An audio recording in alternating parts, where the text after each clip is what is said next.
Subscribe to our YouTube channel and don't forget to press the bell icon to get all the latest updates. Hundreds of women came to Britain from across the British Empire, including many from India, and found themselves abandoned and alone once they landed on British shores. These were the Ayahs.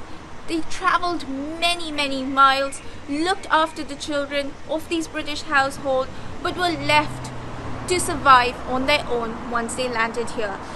This home, the Ayahs Home, provided them refuge, camaraderie, and a hope that they could make that journey back to their home. Join me, Ruhi, as I run you through the history of the Ayahs in Britain here on Mojo Story.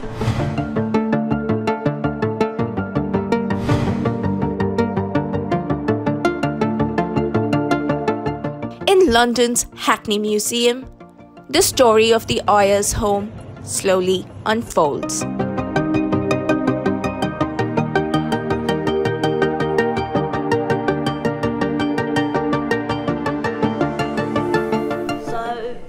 Hackney Museum, we tell a story of migration and settlement to the borough over the last sort of 1500 years. So in the museum, we already have reference to the Ayahs Home, which we've had since about 2002. It's part of our permanent displays. We've been looking at how we can update that story now that new research is available. So about 4 or 5 years ago, me and my colleagues started discussing how we could retell that story and bring in more personal elements to it. So we started this sort of mini project just to see what we could find out. So the Ayahs Home itself has quite an established history when it first started out in Aldgate in East London. So by the time it moved to Hackney in 1900, it was already quite an established part of the way British families sort of moved back and forth. And so the Ayahs Home in Hackney was from 1900 to 1941, which is our particular focus. And you've got a display you're just talking about the first Ayah Home. Yes, here in Hackney. This first home was at 26 King Edward's Road, which is about a 5-10 minute walk away from here. And it had between sort of 12 and 16 bedrooms where up to 30 Ayahs or Amahs would live for the duration they were here, and how long they were here sort of varied from a few weeks to quite a few months, depending on when they managed to find a return passage back to where they originated from, or a new job going somewhere else with a new family. So this home sort of ran from around 1900 to the 1921. And then it wasn't sufficient and they had to move to a bigger property. I'm not sure if they moved to a bigger property, because it seems to be sort of similar in scale. I think there may have been other issues, such as maybe their lease was coming to an end, maybe it was really costly to maintain, maybe... I mean, when they moved to this home in Hackney, it was bigger than anything they'd previously had. So I think you can see a difference between it being a business that was ticking along to it suddenly being in a very large property, and it became a commercial enterprise where you start seeing lots of advertisements in papers to try and find people to come and live in the home. So there was something that changed, as well as sort of wider historical events that... And I noticed you have a floor plan of the home. Do you want to run us through this quickly? So in the very final building the home was in 4 King Edward's Road, we managed to find a floor plan of what was in the building just prior to the Ayahs moving in. So it used to be a nursery, and what this gives us an idea of is how they may have sort of lived day to day. So you've got the basement where you've got a kitchen, a scullery where the coals would be stored. On the ground floor you have things like the dining rooms, so communal areas where they would have all been together.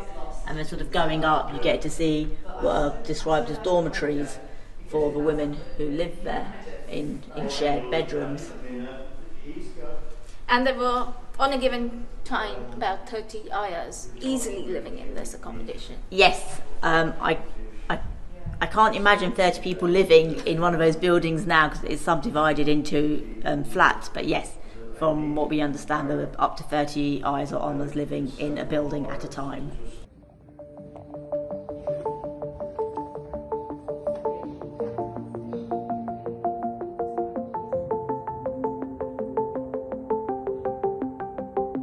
There's a fascinating history about this home. And we begin with Amina Hansen. Again, with the name itself, there's a lot of mystery attached to it. Tell us a little bit about her.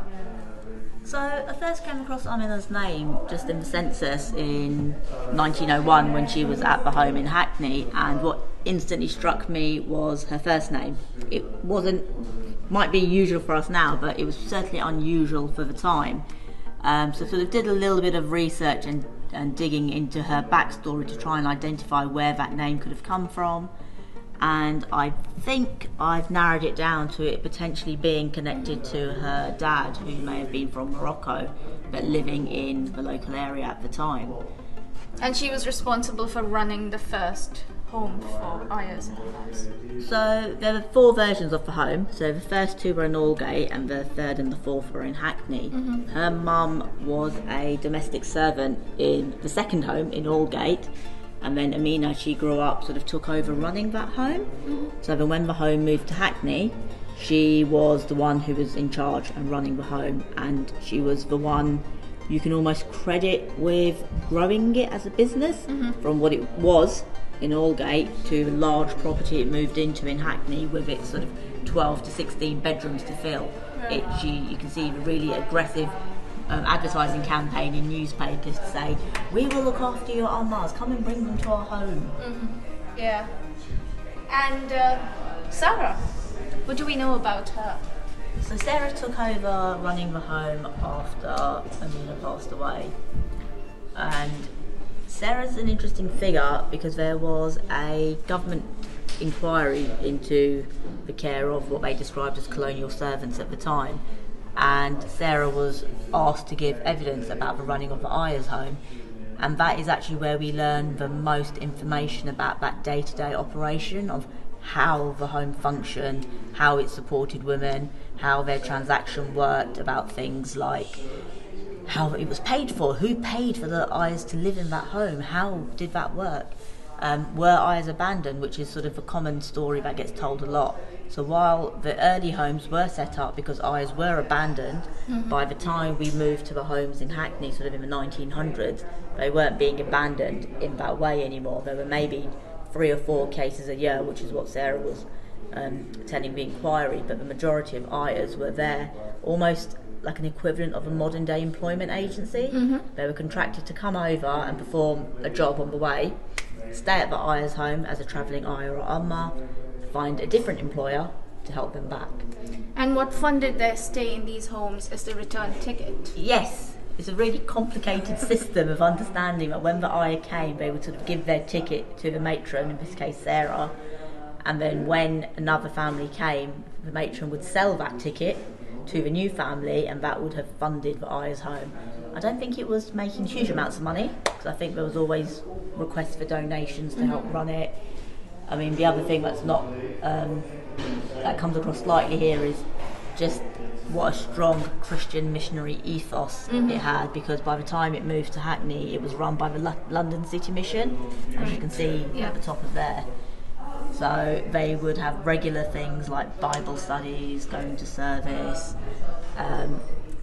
encouraging the women to open their hearts to Christ. So they were also sort of understanding those exposure to new ways of beliefs that were had. Are there any records of any conversions that may have taken place? We haven't come across any.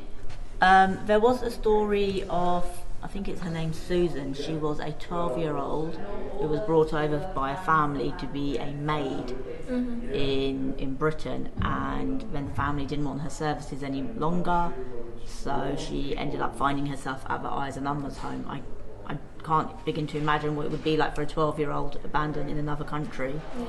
And I believe the Fletchers, who were in charge of the home at the time, do sort of say in their magazine, Susan would write to, so once Susan sort of left and went on another mission, on another passage out, she would write to the family about her experiences and how she missed them and the beliefs that they sort of helped her with.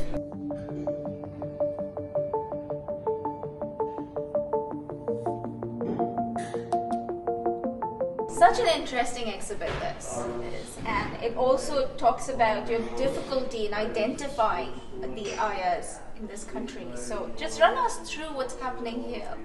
So the past sort of 3 or 4 years, I've been working on a sort of research project to identify the different Ayahs and Ummas who lived at the home in Hackney in particular. Ayahs in Britain and Ummas in Britain have left very few written records of their own, and absolutely no material culture, no things that we can help to tell their stories. So I started digging through different archives, different archive records and passenger lists and census data and the India Office records at the British Library to try and identify the names of the women who lived in Hackney. I wanted to give them a voice, to say they existed and what they did. So that painstaking research has culminated in these different tags where each one has the name of someone who lived at the home in Hackney, the year that they lived there, if I've been able to work out how old they were, then the age they were when they lived there, and on the reverse is a short story.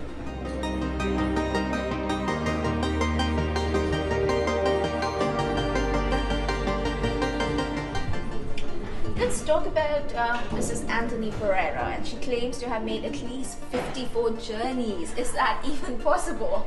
I have no idea how she would have managed that number of journeys. That's her claim. I mean, the travel time did become a lot shorter, and she may have gone back and forth a couple of times a year. She may have been so experienced that you made her more sought after. We're not quite sure, but that is the claim that was made in the London City Mission magazine about her. But you can clearly see how she's breaking through all walls of patriarchy there. Maybe probably one of the biggest breadwinners in her family, if not the only one. Absolutely. I mean, with all of these women, they were earning. They were working women. They were paid for their preparations before they boarded. They were paid for their voyage. They were paid particular bits in their contract that there was an agreement to. So if the women were married, most of the times their husbands will still be at home in wherever in the world they came from.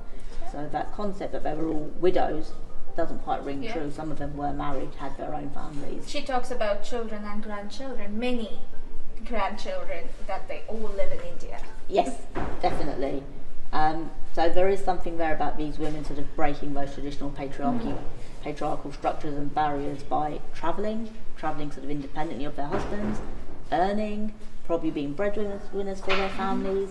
It's quite hard to know what their husbands were doing, but we know that a lot of these women, weren't urban elites. They were more sort of less entitled, and we know that they were all travelling from the ports, which is why all of these tags are on port cities. But they may have been travelling from the sort of the centre parts or the hinterland, sort of coming outwards. So again, there's lots we don't know about them, which I'm hoping archives in India can shed more light on. So I know, for example, the Assam archives have got copies of passport application forms which tell you a little bit more about the women who were applying for passports to travel as Ayahs there and where they came from. Most likely with sort of British families who were involved in the tea plantations around there. So there's still lots to uncover, but yes, these women were definitely... This is a great start. Yeah, these women were definitely sort of trailblazers of their time. So Ayahs have been an incredibly important part of Hackney's history and the history of London, and very recently they were recognised with a blue plaque at the Ayahs Home, and this is one of the permanent collections you have. Tell us how important it is for Hackney to recognise the Ayahs. It's a fantastic achievement. So Farhana Mamuji, who actually led the campaign, found out about the home while watching another programme, and she wanted it recognised because she could identify so much with some of the stories about being female, South Asian, living in Britain and living between different cultures. So she led the campaign, but we've had this permanent display in Hackney Museum since 2002, where we do look at the Ayahs Home and try to tell the story. But we're also aware that the story can be updated. There's much more material available now than there was then to sort of tell that story. So the blue plaque is a really important sign by English Heritage about the importance of these South Asian and Chinese and broader Asian women to British history. It's not an other history, it is British history, it is our... But for many, many years, this history was lost in this country until a young activist, Farhana Mahmooji, raised a campaign to get a blue plaque afforded on this building so that this could be recognized. And very recently, as you can see, the English Heritage has put a blue plaque on this building, bringing the stories of the Ayahs into a wider public discourse. I asked Farhana what this blue plaque symbolizes, and this is what she said.